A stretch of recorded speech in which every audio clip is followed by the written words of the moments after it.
So I've spent a lot of time trying to learn how to trade the RSI indicator. And while it's one of the most popular indicators in existence along with the MACD, for the longest time I wasn't able to implement it profitably at all. That was until I figured out how to actually use it. So today I'm going to tell you how I finally figured out how to use the RSI indicator profitably. Then later I'll go over how I trade this with the MACD indicator and the stochastic indicator as well. And trust me, you'll want to see that part, as the RSI is pretty much useless without those indicators, in my opinion.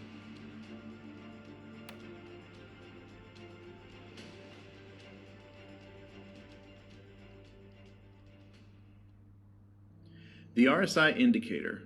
How many videos are there on the internet covering this? Yet it took me forever to implement this profitably. You see, most people teach that the RSI indicator is meant to give you overbought and oversold signals. Therefore, logic would imply that when the indicator is oversold, below 30 that is, we would be looking to take an up trade in the near future. And inversely, when the indicator is overbought, over the 70 area, well, that would be when we should look for a down move, correct? Hell no, that hardly ever works. This is a very good way to start throwing your money away, and I know this because I've done it. What the RSI indicator actually is, and get this, is a trend indicator. You see, if the RSI is below the 50 level, that is indicative of a down trend. Take a look at this. Obviously, the price on this symbol is going down. Note where the RSI level is. It's below 50. That is until the trend changes here, and now the RSI is above 50. Who knew, right? So when the RSI is above 50, we would then have an uptrend. Here you go. You can see here on this chart exactly what I'm talking about. Notice how we have an uptrend. Pay attention to how the RSI is above 50 this entire time. Now, I'm not going to spend a ton of time on this because it's very, very simple. Just look at your own charts and you will see this over and over again. And by now you have probably noticed that my RSI indicator looks different than yours. I only have one line on mine at the 50 level. And see, this is exactly why you've never learned to trade this correctly. The default indicator comes with a line at the 70 level and a line at the 30 level. There is no line at the 50 area on a standard RSI. So what I would say to you is that you should draw one on yours. And this is exactly the reason why so many people can't trade this correctly.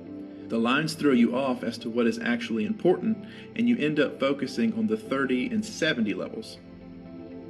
Now, we can't trade the RSI by itself. Well, actually you can do whatever you want, but you'll lose money. But we can't trade it by itself because it's only serving to show us a trend. And it will only ever show us the trend on the current time frame that we're using. I use multiple time frames, but that's beyond the scope of this video.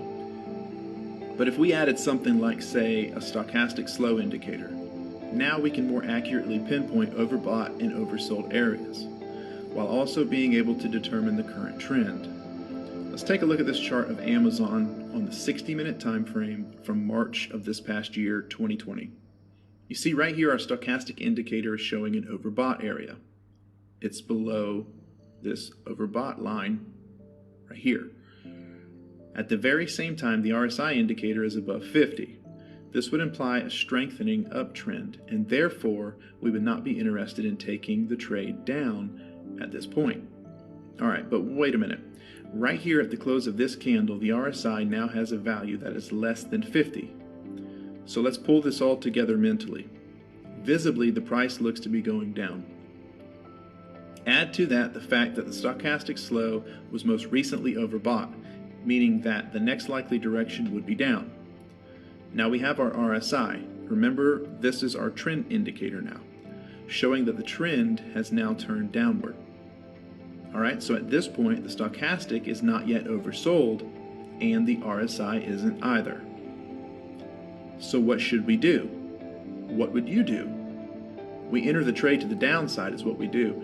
Rather, that is short position or buying puts, and we place a mental stop, not an actual stop, but a mental stop right here at the most recent pivot high. If the price closes above the most recent pivot high, we would exit the trade. In this example, the price rises slightly but never closes above the recent pivot high.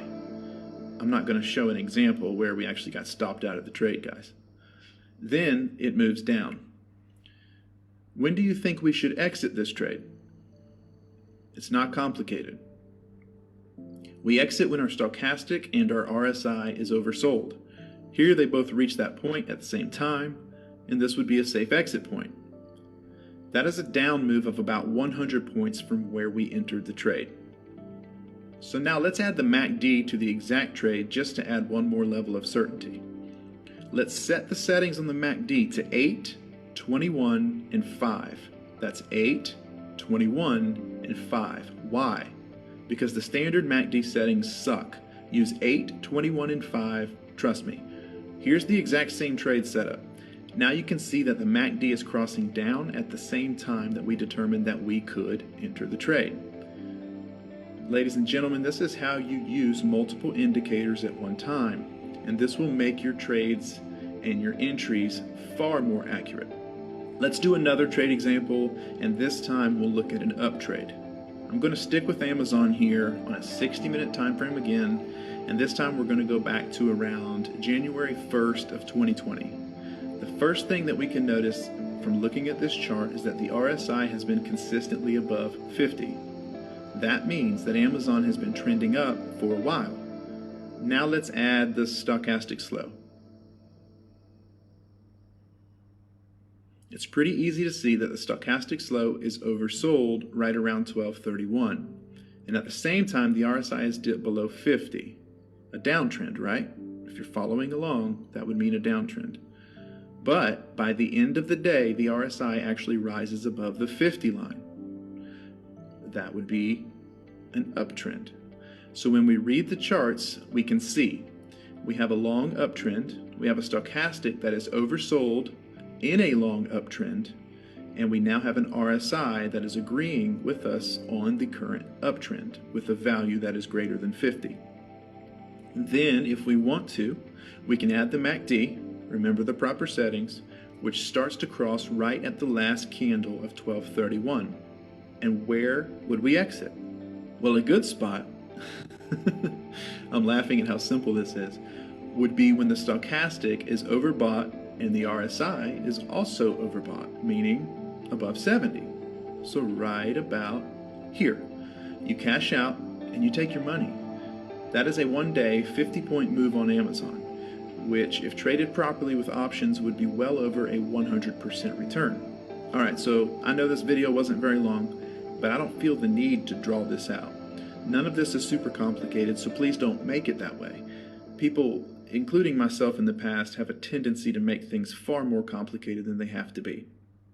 I hope this was helpful, and I hope it earned me a push of the subscribe and the like buttons if you haven't already done so. Thank you for watching, and I hope you absolutely crush the markets in the coming weeks. Thanks, guys.